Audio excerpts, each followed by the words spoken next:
Ràdio Vilablareix presenta la notícia positiva de la mà de Rosa Anticó.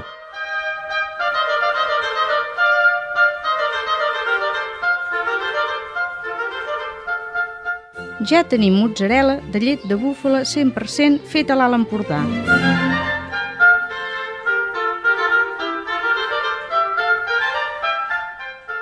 En breu es començarà a distribuir a botigues i carnisseries en paquets de 250 grams.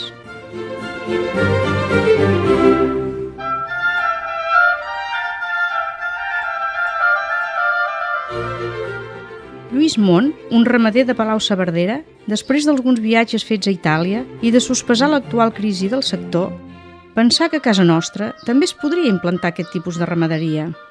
Amb búfales d'origen asiàtic, però vingudes de Bulgària i Itàlia, va començar la seva explotació a uns 50 caps, fins a arribar actualment als 1.500, amb una producció de 2.000 litres de llet diaris.